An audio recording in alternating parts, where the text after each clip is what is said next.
The story continues with the narration that a love-eater girl's tongue is always split into two.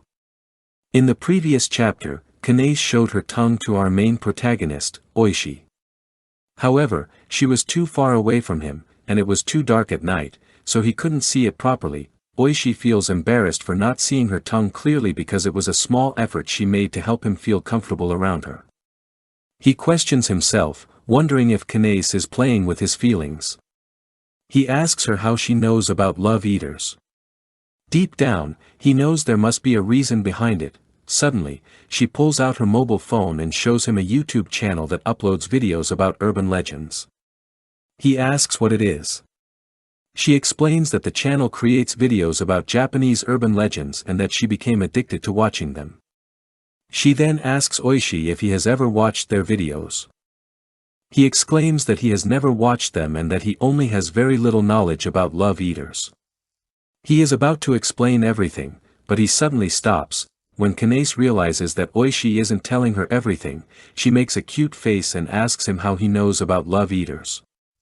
She points out that she already showed him her tongue, so now it's his turn to tell her his secret. Oishi gets scared and realizes that she trapped him. He comes up with a weird excuse, claiming that he just stumbled upon the story, which is how he knows about love-eaters. However, he knows that lying won't work on her, so he decides to explain everything. She asks if he wants to find the real love-eater among the 5 girls. And if that's the reason why he agreed to go on a date with her. He replies yes. She then asks him if he would believe her if she told him that she is the real one. Oishi gets scared. As usual, Kanae tells him that she likes him, but she can't understand him. She asks if, after falling in love with a love-eater and having his emotions eaten, he would never be able to fall in love again. She explains that being able to like someone is a happy feeling, and that everything around them always revolves around love, whether it's movies, songs, or almost everything else. She says that if someone can never fall in love, they would feel incredibly lonely. The conversation takes a different turn when she says that they shouldn't take this matter too seriously because they are still in high school and will meet many more people in their lives. Oishi responds that he won't meet anyone else because, if he ever falls in love with someone, he intends to marry them.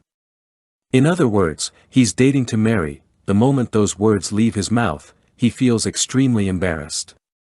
Even Kanae is shocked after hearing what he just said. She stands up and tells him that it's up to him whether he likes her or not, but she likes him.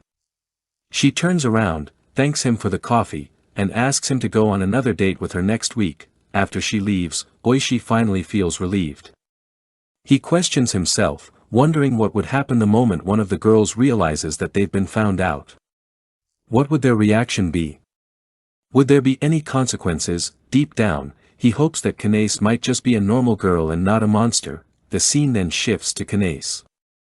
We see her thinking about Oishi and how innocent he is, and how easily he gets scared around girls. Suddenly, she reveals her tongue, and we can clearly see that she is a love-eater monster. Drinking the coffee had burned the tip of her tongue. She then narrates that love-eaters can tell which person would taste the best. She knew from the very beginning that Oishi would be delicious to eat because he had never experienced his first love. She explains that if he ever found his true love, she would lose him and miss her chance to have her meal.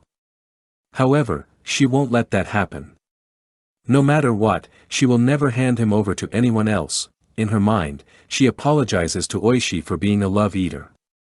She admits that she doesn't understand what the emotion of love actually is. To her, it's simply food. As the days pass by, she can't stop thinking about him, whether she's taking a shower or cooking. Now it's Monday. Oishi goes to meet the second girl, Sukimori. She is playing basketball by herself when Oishi walks onto the court. She looks at him, and smiles.